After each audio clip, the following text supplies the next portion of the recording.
स्वागत है आपका हमारे चैनल सार्थक न्यूज भारत पर। तो इस समय हम लोकसभा सीट फूलपुर पर मौजूद हैं, जहां पर 25 तारीख को मतदान होना है। उसके पहले हम लोगों से जुड़ रहे हैं कि इस बार फूलपुर का क्या माहौल रहने वाला है। जहां से सिटिंग सांसद केसरी देवी पटेल थी, उनका टिकट काटकर प्रवीण पटेल को दिया गया, वहीं सपा गठबंधन से अमरनाथ मौर्य को दिया गया है।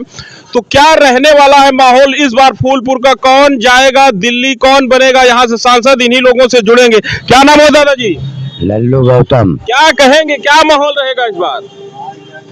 जो रहा है प्रवीण पटेल जीती है और के जीती है। विकास की योजनाओं का कुछ लाभ मिला है आपको? हमका कॉलोनी मिली है, सड़क बनी है और क्या चाहिए, नाली बनी है। तो इसी आधार पे आप प्रवीण पटेल वोट देंगे? हाँ। युवा भी है। क्या नाम है भाई साहब? दीपक कुमार। क्या कहेंगे दीपक? भैया हम कॉलोनी मिले, हम लोग वोट बीजेपी का दिन जाइएगा। बीजेपी का दिन जाइए। और अखिलेश यादव तो कह रहे हैं कि युवाओं के साथ इस सरकार में भेदभाव हो रहा है, रोजगार के मुद्दे पर सरकार फेल रही है। नहीं भाई, हमको लोग का बीजेपी का देखा, जे खाए दी होगी देव, दूसरे को देव, जे मकान दे होगी देव, दूसरे का दिन जाइए, दूसरे को नहीं देंगे। नहीं। क्या नाम है भाई साहब? गोलू पटेल। क्या कहेंगे, पटेलों का क्या रुझान है फूलपुर? अरे फूलपुर में धकाधक वोट पड़ेगा बीजेपी का, क्योंकि ये पटेल बाहुल सीट है। तो क्या लग रहा है इस बार झंडा फिर से गड़ी? कह रहे हैं अखिलेश यादव कह रहे हैं कि युवाओं के साथ इस सरकार में भेदभाव हो रहा है, खासकर पिछड़ी जाति के साथ। ऐसा कुछ नहीं है, उनका कहने दो। ऐसा कुछ नहीं है। किस मुद्दे पर वोट देंगे आप लोग? अरे मुद्दा क्या, सारा काम धकाधक हो रहा है, कोई कमी। क्या लगता है कि 10 सालों में कुछ देश में बदलाव हुआ है? बहुत बदलाव हुआ है। जैसे कुछ बताएंगे? अरे सारा काम ओके है, क्या बदलाव नहीं है। क्या दिक्कत है? गुंडागर्दी सब खत्म है। और क्या चाहिए हमको? गुंडागर्दी नहीं चाहिए बस। रोजगार के मुद्दे? रोजगार तो बहुत है। रोजगार तो बहुत है। रोजगार बहुत है। और क्या? क्या कमी है? सब तो। क्या नाम है भाई साहब? प्रदीप पटेल। क्या कहेंगे पटेल जी? अरे मोदी जी जिताएंगे और क्या। मोदी जी को कहे जिता रहे हैं? प्रवीण पटेल को कहे जिता रहे हैं? अरे कॉलोनी मिली है और काम भी चल रहा है, गुंडागर्दी नहीं चल रही है। हाँ। गुंडागर्दी एक बड़ा इशू है क्या फूलपुर? क्या? और क्या? सपा सरकार में क्या गुंडागर्दी? बहुत गुंडाई होती है। बहुत होती थी। बहुत। अब नहीं होती है। अब नहीं होती है। अब नहीं होती है। नहीं। पटेल इसलिए बीजेपी के साथ। हाँ। इसके पहले 2019 में किसके साथ थे आप? बीजेपी के साथ। बीजेपी के साथ आप कब से हैं? अरे 2019 जब से जानने लगे तब से हैं। मतलब 2014 के पहले भी बीजेपी के साथ थे या 2014 में जब से मोदी सरकार है? ये 2014 से। 2014 से। उसके बाद से पलटे नहीं आप लोग। लेकिन इस बार तो अखिलेश यादव कह रहे हैं कि इस बार पटेल, खासकर पटेलों को 10 टिकट दिया है इस बार। दिया भले है, मगर हम लोग देंगे प्रवीण पटेल को। अगर मान लो यहाँ से फूलपुर से अखिलेश यादव, सपा गठबंधन भी पटेल उम्मीदवार उतार देती तो क्या समीकरण होता? तभी बीजेपी को देते। तब भी बीजेपी को देते। बीजेपी ने ऐसा काम कर दिया। हाँ। कॉलोनी दिया है, राशन दे रहा है। सब कुछ तो दे रहा है। राशन दे रहा है। फिर क्या? अब फिर वादा कर दिया है कि अगर हमारी सरकार आई तो अगले 5 साल फिर देंगे। फिर आएंगे तो फिर देंगे। इसी आधार पे तो नहीं देंगे। फिर आएंगे तो फिर देंगे। फिर देंगे बीजेपी को देंगे, लेकिन वोट बीजेपी। हाँ, बीजेपी की देंगे। हाँ। मोदी के। हाँ। मोदी के नाम पर। मोदी के नाम पे देते हैं। पटेल जी पहली बार लड़ रहे हैं यहाँ। विरादी के नाम नहीं देते, मोदी के नाम से देते हैं। मोदी। और क्या कहेंगे? हमारा लोग खुल्लम खुल्ला है। तो इस बार सपा के साथ जा रहे हैं। वो कहीं कोई जाए, हमसे मतलब नहीं, हम लोग बीजेपी के समर्थन करेंगे। क्या है भाई, हमारा लोग का विचार है, पहले से कर रहे हैं, आज भी करेंगे। कुछ काम हुआ है? बहुत काम हुआ है, जैसे कोई गिनती नहीं है काम का। दीजिए कुछ काम। अरे हम नहीं गिना पाएंगे, दूसरा भाई गिनाएगा। नहीं, योजनाओं का आपको कुछ लाभ मिला हो? अरे हमको कॉलोनी मिली है। एक नहीं, हमारे घर में 5 कॉलोनी मिली। 5 कॉलोनी? हाँ जी। 3 भाई है हमारी माँ। सरकार में क्या गुंडागर्दी कम हुई है? बहुत कम हो गया है। सपा सरकार में? उसमें तो गाली दे के भैया देते थे, वहाँ जाइए तो गाली दे के भैया देते थे। अच्छा। कोई सुनवाई नहीं। नवाबगंज में, सोराव में गए थे, नवाबगंज में कोई सुनवाई नहीं करते थे। कहाँ से आ रहे, यहाँ चले जाइए चुपके। हाँ। इसलिए आप बीजेपी के साथ? हाँ जी। जय श्री राम। वही अनिल कुमार मौर्य। क्या कहेंगे, क्या माहौल रहने वाला इस बार फूलपुर का?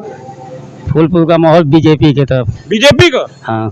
अखिलेश यादव तो कह रहे हैं कि मौर्य, पटेल और जितनी पिछड़ी जाति है हमारे साथ आ गई है, बीजेपी सरकार में भेदभाव हुआ है। नहीं, ऐसा नहीं हुआ है। कल अखिलेश यादव, राहुल गांधी की रैली हुई है, क्या कुछ माहौल बदलेगा फूलपुर का? नहीं नहीं नहीं नहीं, माहौल नहीं बदलेगा। माहौल नहीं। किस वजह से मोदी के साथ हैं आप? विकास कार्य के लिए। विकास कार्य? जैसे कुछ गिना दीजिए विकास। जैसे रोड, रक्षा बजट, सब चारों तरफ देखिए। आपको व्यक्तिगत कुछ विकास मिला है? हाँ, हमें मिला है, राशन मिल रहा है। हाँ। और तो कुछ नहीं मिला, फिलहाल राशन मिल रहा है। शौचालय नहीं मिला? नहीं, शौचालय तो हमारे बहुत पहले का था। अच्छा, आवास? आवास तो बहुत पहले का था। प्रधानमंत्री किसान सम्मान निधि? नहीं नहीं, यहाँ टाउन एरिया में नहीं है। अच्छा, नहीं? पंचायत, नगर पंचायत में नहीं है। नहीं है? नहीं नहीं नहीं। तो बीजेपी कर सरकार से आप खुश क्यों हैं? हाँ? इसलिए कि वो अच्छा काम कर रही है। अच्छा काम? हाँ, देश विदेश हर जगह। हाँ। हाँ, तो ये जो अखिलेश यादव, राहुल गांधी कह रहे हैं कि बीजेपी सरकार में पिछले 10 साल में कुछ काम नहीं हुआ, गुंडागर्दी बढ़ गई, युवा बेरोजगार हो गए हैं, इसलिए इस बार लोग, जनता मूड बना चुकी है कि इस बार बदलाव होगा। नहीं, बदलाव तो नहीं होगा। बदलाव नहीं होगा? नहीं नहीं नहीं, बदलाव नहीं होगा। कह रहे हैं मौर्य हमारे साथ है इस बार। नहीं भाई, मौर्य बीजेपी के साथ है। बिरादरी को प्रत्याशी उतारा अमरनाथ भाई, मौर्य का। हाँ उतारे हैं। तो अपने बिरादरी का ख्याल नहीं रखेगा? नहीं, बिरादरी का ख्याल नहीं है। देखिए भैया, जो देश का विकास करेगा वही देश पर राज करेगा। अच्छा जी, बाबूलाल पांडे क्या कहेंगे जी। क्या कहेंगे, क्या माहौल रहेगा इस बार? बढ़िया है। किसका? बीजेपी। बीजेपी का? है बीजेपी का बढ़िया? अरे हमारी इच्छा है, हम बीजेपी, हम माइंडेड है हमेशा से। कुछ काम हुआ है? सब कुछ हुआ है। और जो विपक्ष आरोप लगा रहे हैं, लगाने दीजिए, हाँ? उनसे हमसे कोई मतलब नहीं है। क्या फूलपुर का माहौल पलटेगा नहीं? नहीं पलटेगा। कल अखिलेश यादव, राहुल गांधी की रैली हुई। कहाँ रैली हुई है? भगा दिए गए, चले गए, कहाँ रैली हुई? हाँ, भगदड़। हाँ, तब तो अब समझ लें इतने से। तो इस बार प्रवीण पटेल कितने वोटों से जीत रहे हैं? अरे जी, 2-4 लाख वोट से जीती है वो। हाँ। हाँ। तो मंदिर के नाम पे रहेंगे आप ब्राह्मण हैं कि विकास के नाम? नहीं, हम विकास के, मंदिर के, धर्म के, सब पे हैं। हाँ। हाँ, गुंडागर्दी कम हुई है? एकदम। हाँ? एकदम। कह रहे हैं अखिलेश, तो कह रहे हैं कि सरकार में गुंडागर्दी कहीं कम नहीं गुंडागर्दी तो है, हम- गरीब लोगों के ऊपर बुलडोजर चलाया जा रहा है। कुछ नहीं, हाँ? जो अवैध काम करी बुलडोजर चलेगा। अच्छा, हाँ, नहीं, ये कह रहे हैं कि गरीबों के साथ अन्याय हो रहा है, नहीं, उनके ऊपर बुलडोजर। कोई अन्याय नहीं हो रहा। शौचालय दिए, आवास दिए, राशन दिए, भगवान काशी विश्वनाथ का मंदिर बनवाए, रामलला का मंदिर बना। अब क्यों भगवान की भी जन्मभूमि बनने जा रही है। हाँ। तब तो इसी आधार पर तीसरी बार वापसी हो जाएगी? नहीं, इनको वोट देना है, इनको जिताना है पूर्ण बहुमत से। हाँ। हाँ, प्रवीण पटेल पहली बार आए हैं। केसरी देवी पटेल इसके पहले सांसद थी, कुछ काम किया उन्होंने? कोई काम नहीं किए। तो फिर भी बीजेपी के साथ? हाँ जी, हम बीजेपी माइंडेड है भाई। हाँ। हमको तो बीजेपी को देना है, चाहे काम हो या ना हो। चाहे ना हो, हाँ। लेकिन देंगे बीजेपी को। हाँ जी। हाँ? हाँ। सरकार ने किया है, चाहे विकास हो, गुंडागर्दी हो, राम मंदिर जैसे तमाम मुद्दे बीजेपी सरकार में हल हुए हैं, इसलिए हम लोग बीजेपी के साथ ही रहेंगे। आप हमारे चैनल सार्थक न्यूज भारत को देखते रहिए। धन्यवाद।